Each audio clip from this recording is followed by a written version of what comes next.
I'm Jake. I'm Tom. And we're VIMTV Velocities in Music. Today we're going to do a 2010 album by a new artist called Avi Buffalo with their self-titled debut. Avi Buffalo. We gotta get this out. We gotta get this out of the way. These guys are kids. They're 19 years old. And most of you viewers out there are going to go, well, yeah, well, these guys that are reviewing their album are like tykes too. Well, that's true. We are older than 19. We're going to leave it at that. I'm 12, actually. Now, Avi Buffalo, there's really one guy. His name, I don't even want to begin to try to pronounce it because it's long and crazy, but let's just get something straight. His name is shortened to Avi, which is kind of why the band name is called Avi Buffalo. And he has been studying music his whole life, and it shows, because I'm going to be willing to put down that you're not going to find very many other artists this age that can be this professional and put out such a high quality release at the age of 19. I mean, I feel like this album and some of the songwriting that's in this album can stand up with some of the artists that I would compare this to, which if I were going to compare the sound of this album, and Tom, tell me if you agree with me, but I think this is a very, very close match to Wilco, Built to Spill, and The Shins. I think that if you mix those three styles together, you would have Avi Buffalo. Yeah. I feel like that's solid. Now, Tom, what'd you think? I liked it. It's good. There is just kind of a just a funness about it. Something that brings you back just because it's so carefree and it's so just easy to listen to. Mm-hmm. It's like candy. Mm-hmm. You can just gobble it up. It's very sweet sounding. Mm-hmm. And a lot of that comes from the vocalist, and maybe it's just from the kind of innocence of the youth in his voice. But what I actually like is the contrast that makes, because some of the lyrical content, I mean, you look at like a few of these track titles even, and there's some kind of adolescent edge and tension in there. Well, and some just sexual orientation. Exactly. And I think that it's an interesting juxtaposition when you have this kind of youthful sounding thing with that kind of, kind of inappropriate edge every now and then. And even coupling that with just really mature songwriting. Yeah. It's just beyond their use. And instrumentation. I mean, guitars that are always moving. Some nice drum and bass parts. Drum and bass parts that also keep the songs moving along. I mean, there's not a lot of dead time in the music spatiality here, if you want to say it that way. But one thing that I noticed they do a lot with the vocals that I thought was really cool, because he has a very youthful and kind of thin voice. They do a lot with the double tracking of the vocals and panning them. I mean, you'll have one vocal take in this speaker, one in this speaker, and part of the kind of fun innocence of it is they don't even line up. They don't even bother to make them line up perfectly. But it creates that thickness. It creates that surround kind of stereo feel to the music, and it really works for that reason in the vocal production. I thought that was one of the really cool little points, because there's obviously deliberate. It's there in pretty much every song. And these songs, I mean, it really got to me after a while, because I was taken aback by how well written. I mean, I think Andrew Bird might be one of the greatest songwriters that has ever lived, and this could be up there with that level of songwriting. I'm really big on songwriting. I think that tactful songwriting is important, and it's an art that's lost on a lot of artists nowadays. So many artists are just following into these stupid fads and just doing the same things that other artists are doing, where these guys are actually pushing things and having some creativity and ideas in their music, and that's something that if you can exemplify that on an album, it's a really cool thing, and they're doing a good job here. At the age of 19, that's just insane.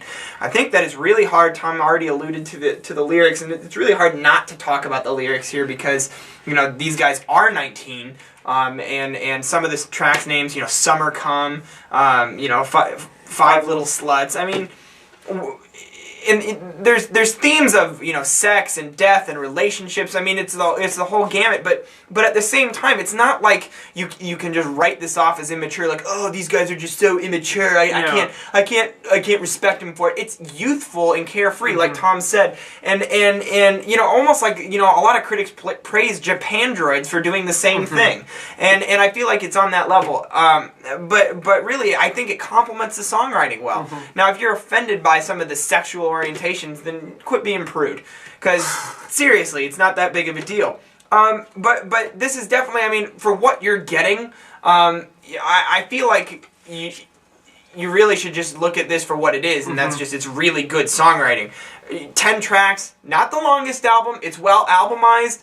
Track 2, What's In It For, is the single. I got the music video right down there if you're at our website, so just click on that. It's a pretty cool music video, but that's one of the weaker songs on the album. Yeah. It's catchy as hell, don't get me wrong. It's one of the catchiest tracks, but it drags on a little too long. It does, and it repeats a lot. It's probably the most mainstream track on the album, obviously why they made it the first single from the band. And that's the thing about this album, is that for me, like, I really liked the contrast between the very mature, grown-up instrumentation and then the kind of coming-of-age vocals. But to tell you the truth, the one thing that really blocked this from being really, really good for me was, while I enjoy listening to the songs, and I could tell, wow, there's maturity in this songwriting and a lot of, just a lot of talent here. I didn't feel like a lot of the tracks were really memorable or really catchy, and they kind of blurred together in a way for me, and maybe that would go away with a lot more listens. Maybe I just didn't listen to it enough, but it's just kind of like, this is enjoyable, but it didn't really blow me away. I've listened to this album way too much. I mean, I have 7 listens written down, and I think I just quit keeping track. I think it's way more than that after last weekend. But yeah, I mean, I feel like I have this album memorized at this point. I mean, when I say I really dug this album, I really dug it. And so the fact that, I'm going to give it a lower score than what I thought I did, because while I would say that this album isn't fantastic, it's still very good, and I think a lot of people are going to argue that it's not groundbreaking enough to really be anything, and in fact, I'll make that argument, but at the same time, this is something that, they're putting out right now, at the age of 19, stuff that competes with those other bands that we mentioned previously. This is a band to add to your watch list, because they're going to do some really cool stuff.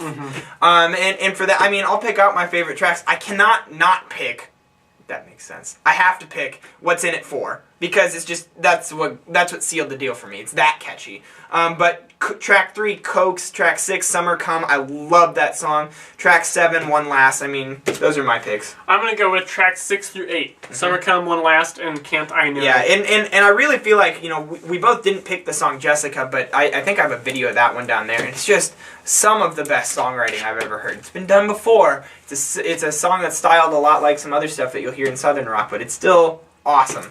But a good album. Tom, I'm liking this one a little bit better than you. I'm giving this an even 80. I'm going to go 74. And I feel like that's a pretty good assessment. This is a band you're going to want to watch. Reiterate. What do you guys think? Does the youthfulness, do the lyrics bother you? Do you think that there's really good songwriting here? Tell us. I want to know. I want to have my finger on the pulse of this band. I want to predict that this will go down as their, impressive, kind of good potential debut album. But I think their second or third album is going to be a blowaway. It's going to be really good. These guys have it in them. Hopefully they're not like Interpol and they peak too early. Yeah. Let us know what you guys think. I can't wait to hear what people think about this, because I've never heard much. I haven't heard many people talk about this one. I just found it and was like, yeah, this is cool. Yeah. I'm Jake. I'm Tom. And we are VIMTV, moving music critique forward.